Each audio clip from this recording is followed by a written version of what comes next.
خواتین و حضرات، بڑی ڈیٹیل سے ہم ڈسکس کر چکے ہیں. میں آپ کو بتا چکا ہوں کہ پورٹ فولیو بنانا کیوں ضروری ہے، پورٹ فولیو کی اہمیت کیا ہے، اور پورٹ فولیو اس شیلف کی مثال کی طرح ہے کہ اگر آپ کسی شاپ پہ جاتے ہیں and if you are looking for a particular product and if that product is not available on the shelf, you will not do the shopping from that particular shop, you will move to the next shop.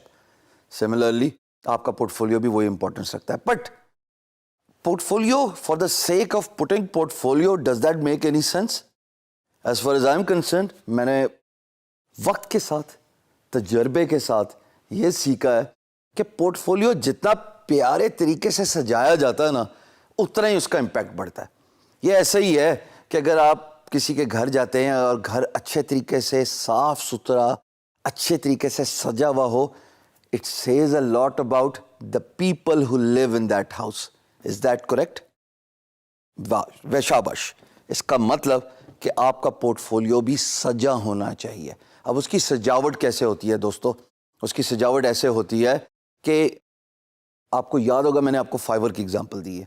N ممکن ہے کہ آپ میں سے بہت سارے graphic designing نہ جانتے ہوں، تو فائیور پہ جائیے، $5 خرچ کیجئے اور آپ کے جتنے پورٹ فولیو لنکس ہیں نا، ان کے پیارے سے، خوبصورت سے، آئی کیچی سے تھم نیلز بنا لیجئے. تھم نیلز وہ ہوتے ہیں جو چھوٹا سا گرافک آرٹ ہوتا ہے، جیسے آپ سکرین پہ دیکھ رہے ہو. یہ ٹپیکلی 100x100 یا 200x200 varies from it varies sizes from freelance marketplace to freelance marketplace. guru.com کا تھم نیل پورٹ فولیو کا فرق سائز کا ہے، اپ ورک کا تھم نیل پورٹ فولیو کا الگ سائز کا ہے، سو اینڈ سو فورتھ. لیکن تھم نیل کی امپورٹنس کو آپ ڈینائی نہیں کر سکتے. وہ تو ہر فری لانس مارکیٹ پلیس پہ ایسے ہی رہتا ہے، بیکاز جب آپ کسی فری لانسر کی پروفائل پہ جاتے ہو اور پروفائل پہ جا کے جو آپ کو پورٹ فولیو نظر آتا ہے، اس میں بیسیکلی سب سے پہلے تھم نیل نظر آ رہا ہوتا ہے. اچھا، اب تو آپ تھم نیل پہ کلک کرو گے تو تھم نیل پہ کلک کر کے آپ اس ایکچوئل پورٹ فولیو کے ڈیٹیل پیج پہ جاؤ گے. دس از جسٹ جنرلی انڈرسٹوڈ. مثال کے طور پہ آپ فیس بک یوز کرتے ہو نا، اگر آپ فیس بک پہ کسی کی اپنی پوسٹ میں کسی کی پکچر دیکھتے ہو، unless you click on that picture will not enlarge. ایسے ہی ہے، یہ جو چھوٹا پیس ہوتا ہے اس کو کہتے ہیں تھم نیل. ہاں، فیس بک کا تھم نیل ہوتا بڑا ہے، 500x300 کا، کیونکہ وہ ظاہر ہے ٹائم لائن کو پورا کور کرنا ہوتا ہے. But same goes for the free lance market place. اب اگر آپ کو گرافک ڈیزائننگ نہیں آتی، سمپل طریقہ ہے، تھم نیل بنانا بہت ضروری ہے. fiverr.com پہ جائیے، ایک عدد گرافک ڈیزائنر کو ہائر کیجئے، اس سے 10 تھم نیلز کی ایک پرائس ڈیسائیڈ کر لیجئے. وہ ٹپیکلی یہی پرائس بنے گی جس کا میں ذکر کر رہا ہوں، $5. اور جب وہ پیارے سے تھم نیل جو آپ کو اٹریکٹیو لگیں، آئی کیچی لگیں، آپ کو دیکھنے کا دل بھی کرے اپنے پورٹ فولیو کو. یقین جانیں، جب آپ کا اپنے پورٹ فولیو تھم نیل کو دیکھنے کا دل نہیں کرتا، how do you expect an employer to see your thumbnails and see your portfolio? So portfolio is just like that house, جو پیارا، صاف ستھرا، آئی کیچی، اٹریکٹیو. یہ میں آپ کو یہاں پہ 4 الفاظ دے کے جا رہا ہوں، ہونا چاہیے. تو جب آپ سیٹسفائی ہو جاؤ اپنے کام سے، for the thumbnails that a graphic designer has created for you, اس کو اٹھائیے، اپنے فری لانس مارکیٹ پلیس پہ پاپولیٹ کیجئے اور پھر دیکھیے اس کا فرق. میں نے اگین یہ بات تجربے کے ساتھ سیکھی. تجربے کے ساتھ میں نے ایسے سیکھی کہ میں نے جناب شروع میں صرف اس سائٹ کا تھم نیل رکھ لیتا ہوتا تھا اسکرین شاٹ بنا کے. میرا ایک لیٹ سے لوگو بنایا، اس کا میں نے پورا کا پورا اسکرین شاٹ لے لیا.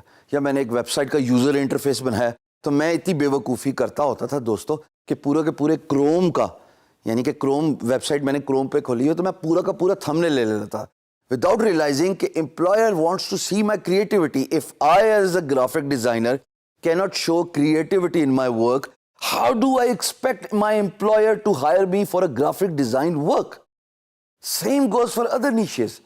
یعنی کہ آپ ویب ڈیولپر ہیں اور اگر آپ کا وہ کام ہی کریٹو اور آئی کیچی نہیں ہے، how do you expect employer to hire you for a web development work? So same goes for all other niches. میری یہاں پہ آپ کو جو ایڈوائس ہے وہ یہ ہے کہ جب آپ کو تھم نیل بنوانے ہو، go to the fiverr.com، $5 دے کے آپ کو اچھے بھلے تھم نیلز مل جائیں گے. اپنا امپریشن ضرور ڈالیے گا گرافک ڈیزائنر پہ کہ this is my colour preferences. remember, for creating effective thumbnails, you are doing branding of your profile. So it has to follow a systematic color pattern. یہ نہیں ہو سکتا دوستو کہ ایک تھمبنیل لال ہے, ایک تھمبنیل نیلا ہے, ایک تھمبنیل پیلا ہے, تو پھر تو امپلائر بھی ہنسے گا. جیسے میرے ابھی چہرے پہ مسکان آئی کیونکہ بات ہی اتنی نان پروفیشنل سی لگتی ہے کہ ہر کوئی دیکھ کے ہنسے گا کہ آپ کا کام ہی آپ کی برانڈنگ کو ریفلیکٹ نہیں کر رہا, آپ کا کام ہی آپ کی پرسنالٹی کو ریفلیکٹ نہیں کر رہا. Remember, you are not meeting your employer in person, and ممکن ہے آپ کا امپلائر 7 سمندر پار ہو. میں بار بار یہ بات اس لیے کرتا ہوں دوستو تاکہ آپ کے ذہن میں یہ بات نقش ہو جائے کہ جو کرنا ہے آن لائن ہی کرنا ہے, جو کریٹیوٹی دکھانی ہے آن لائن ہی کرنی ہے, جو مارکا مارنا ہے, جو تیر مارنا ہے, میں یہ ورڈ یہاں پہ یوز کر رہا ہوں, it may sound sarcastic, but وہ آن لائن ہے, آپ آف لائن تو کچھ کر نہیں سکتے. So your impression counts a lot, and in that case thumbnails for your portfolio is something you want to consider because that is your branding. Take it professionally, it should be systematic, there should be symmetry in it, there should be uniformity in it, and most importantly they all should look like one. That is your branding. کر کے دیکھیے گا, بہت فرق پڑتا ہے.